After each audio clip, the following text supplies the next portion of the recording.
Now Buddhaya. We all know that letting go of the anger, letting go of the resentment is not as easy as we think, right? People might say to us, let it go, forget about it, don't think about it. And what had happened, happened. But the person who is in that situation, person who is really dealing with that person or that problem, only knows how difficult it is and how painful it is to experience that. But here's the thing.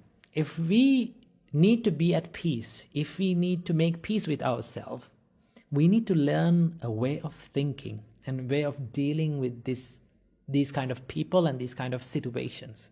And that is why I need to introduce you to a way of thinking that Buddha taught us to do, to deal with such people and to deal with such situations, right? The reason why I needed to make this video is that the other day I was reading this sutra and I came across this one part of this sutra, which is I find really inspiring and really valuable advice from the Buddha. First of all, let's take a look at what Buddha has to say about this. The Buddha says, one may apply to that person the fact of ownership of karma. Let's name this way of thinking as the ownership of karma. The Buddha says, this worthy person is the owner of his actions, the heir to his actions. His actions are the womb from which he has sprung, his relations and his protection. Whatever he does, good or bad, he will be heir to that.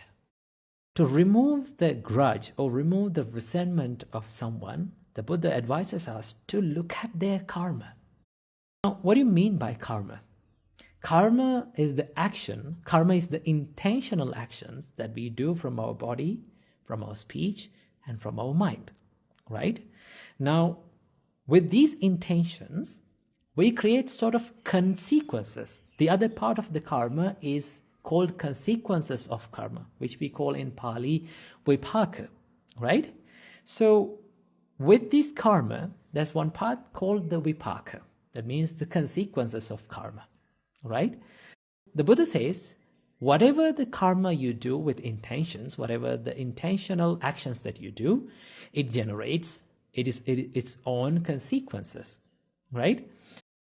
The Buddha says that if someone does actions with his body, speech, and his mind with an impure intention or impure mind, the suffering follows that person like a cartwheel follows the ox, right?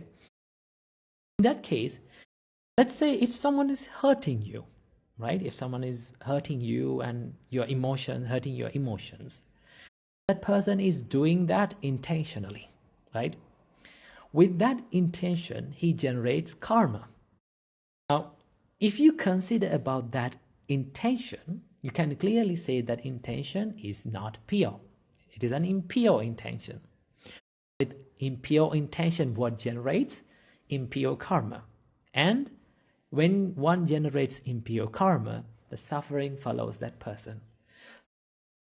When you look at someone who is hurting you, you can think, okay, whatever they do, right now they're doing an unwholesome action, so they're going to go through the consequences of that action.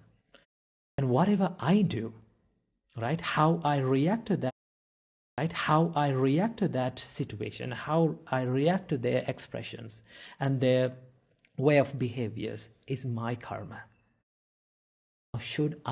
Do I need to get intervened with their unwholesome actions? Do I need to collect such unwholesome actions to my life, such unwholesome karma to my life? Then you can tell to yourself, I clearly don't want that to happen to myself because I care for myself and I love myself. When you think about that, it's a great way of thinking about such people, right? Whenever you come across with a difficult customer, a rude customer, what do you have to do? You have to think, whatever the karma that they are going to collect is their own karma. And how I respond to that karma is my karma.